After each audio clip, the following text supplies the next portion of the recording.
cultural volvemos sobre un tema que tratamos recurrentemente, no de la manera frontal como lo vamos a examinar hoy, sino a propósito de muchas cosas que en la vida nos salen al paso en materia cultural. Vemos con curiosidad y con indiferencia y con mucho escepticismo las lecciones que se dan sobre cómo hablar bien en público.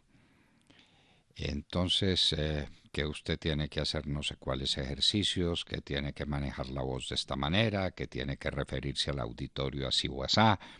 Pero lo primero y fundamental, para hablar bien en público, lo primero que hay que hacer es tener cosas que decir. ¿Y cómo se tienen cosas que decir? ¿Y cómo se tiene fluidez verbal? ¿Cómo se tiene esa cosa tan rara que se llama la elocuencia? Leyendo, leyendo. Leyendo y leyendo y leyendo. La lectura es la primera fuente de las ideas para el cerebro humano. La lectura es el primer aguijón del entendimiento para enfrentarse al mundo. Hay que leer. Usted decidirá qué quiere leer fundamentalmente. Aquí le decimos que hay cosas que se tienen que leer. La buena literatura, el buen estilo, el buen manejo del idioma, la manera graciosa y grácil como se tratan los giros idiomáticos para poner de presente una idea, para describir un hecho, para relatar una historia. Hay que leer y leer y leer y leer. Hay que leer los clásicos, desde luego, empezando por la Ilíada, por la Odisea, por los clásicos latinos. Hay que leer los libros de caballería le hicieron un gran beneficio al mundo, porque en su momento fueron muy interesantes para la imaginación de la gente que seguía los caminos de esos caballeros andantes que iban en busca de un ideal y de su dama. Eso levantó el tenor general del alma humana. Pero sobre todo los libros de caballerías produjeron la más grande obra que se ha escrito después de la Biblia, lo tenemos que decir por convicción religiosa, que es el Quijote. ¿Se podrá ser un hombre culto sin haber leído el Quijote? Y digo yo, sin haberlo leído más de una vez. El Quijote ahí encuentra enseñanzas, ahí encuentra todos los relatos más maravillosos, las circunstancias más inverosímiles, planteadas con una fuerza y con un idioma, por Dios, el manejo del idioma, el Quijote. Y entonces sigan por ahí y empatan ustedes con toda la literatura que se expresa en la novela. La novela es exquisita, la novela es deliciosa, la novela acompaña. ¿Cómo a los jóvenes en nuestros colegios no los enseñan a leer novelas? Y novelas que no están agotadas. Ustedes cogen una novela de don Benito Pérez Galdós, o de Juan Valera, o de cualquiera de los grandes novelistas españoles de la generación del 98.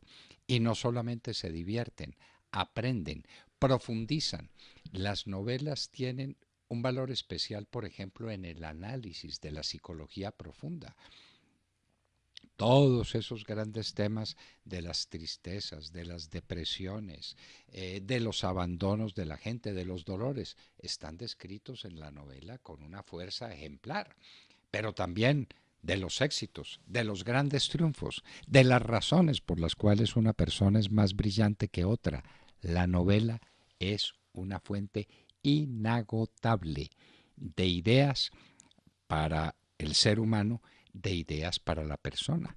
¿Y cómo puede haber una persona culta que no sea cercana al teatro?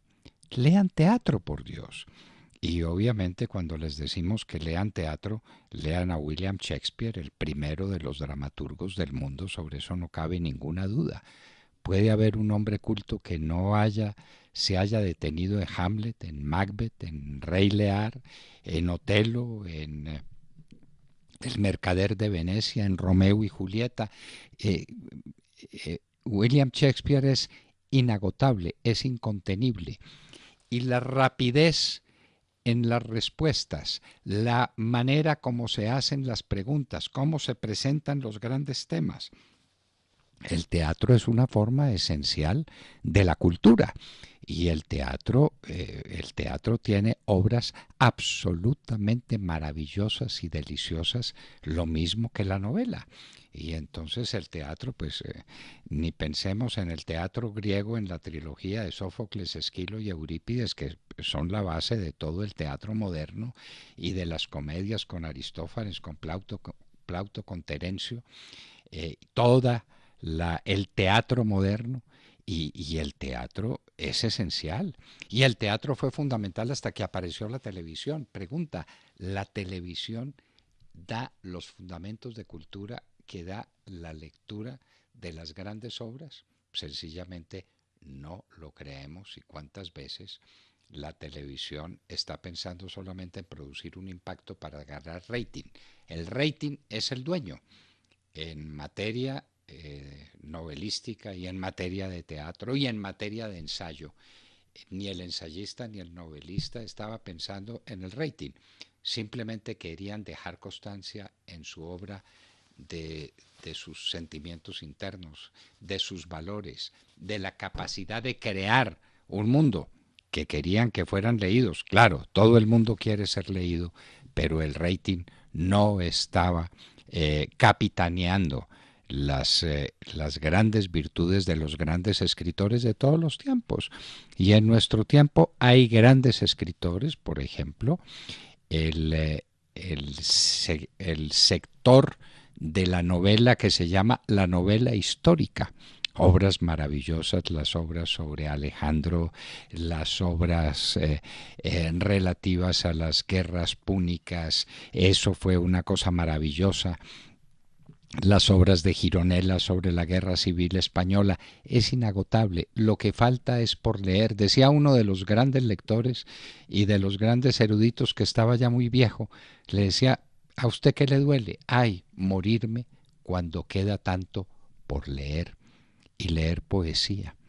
La poesía es un hontanar indefinible de ideas, de sentimientos, de la manera más bella de cantar con las palabras, la música de las palabras. Por Dios, la lectura. Oriente a sus hijos en la lectura. Usted que dice que está solo, ¿alguien puede estar solo con un buen libro en la mano? ¿Puede prevalecer el sentimiento de la soledad cuando uno está leyendo, embebido en lo que está leyendo? Nadie está solo cuando existen los buenos libros. Nadie se puede quedar quieto, quieto en el sentido más dramático, que es una quietud de no crecimiento espiritual, cuando tiene libros que elevan, libros que dan ideas, libros que forman. Por Dios, la lectura ha sido, seguirá siendo para siempre la fuente fundamental de la creación de la cultura humana.